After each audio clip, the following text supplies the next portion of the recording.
So what we talked about today was the impact of advanced materials on a range of products. So I represent the aerospace sector, looking at what kind of aviation products are impacted by advanced materials. How do you scale these materials at cost to give you the right performance? And in the case of the aviation industry, how do you make sure that it's safe in the engines that we produced? And there were other panelists looking at other industries, like looking at coatings. How do you disperse materials into coatings?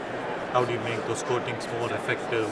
We talked through a lot of audience questions related to how do you scale materials at cost, and how do you make sure that innovation from an early stage gets translated into products that are profitable and performance based. So that's what the session was about. It's about performance, it's about scale, and it's about how advanced materials affect the next generation of products.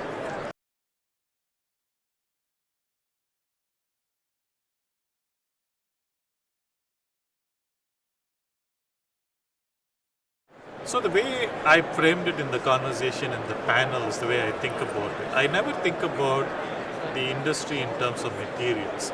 You got to start with what's your product and what value does the material add to your product. If I'm making an aircraft engine, for example, my biggest single lever that I've got is temperature. The hotter I make the engine work, the further I can go and the most efficient the engine gets. Simple thermodynamics.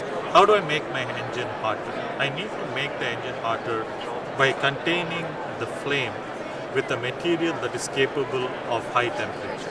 And all of you probably know that if I take a plate and I put hot food on it and the plate is made out of ceramic, I don't feel the heat. If the plate is made out of metal, I can feel the heat. So ceramics are very good at containing heat, and so we are wanting to put ceramic materials in engine.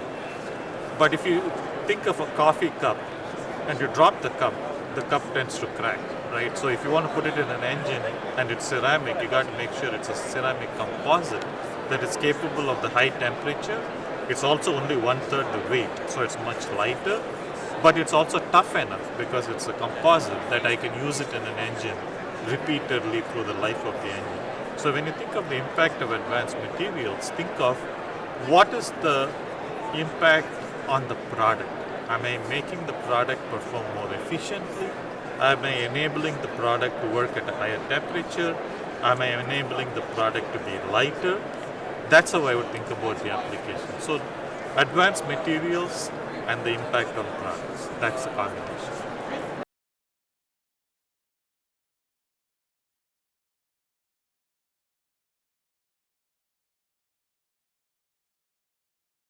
So the first thing is, I think we did, if I remember right, either this or a previous show we did virtually, and all of us lamented how we couldn't walk around and meet people and catch up with some old friends. And actually I ran into 2 or 3 people I have met at other shows recently, and we'll meet newer people. I think it also gives us an opportunity to look at things which we may not do on our day-to-day. I mean, all of us are busy in our day-to-day jobs, and you don't tend to look at things which are not core to what you do.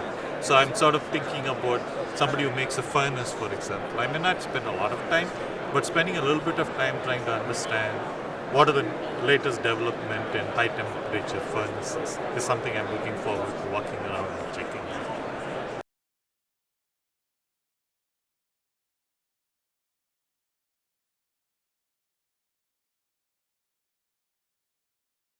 I think what it does is sort of make intersections that are not natural possible.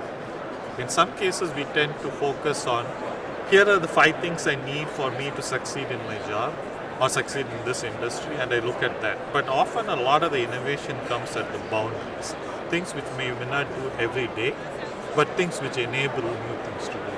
And if I go back to the example of powder making, for example, we use a lot of powders, ceramic powders, and ceramic fibers in our industry. And I tend to focus on those materials we use day to day.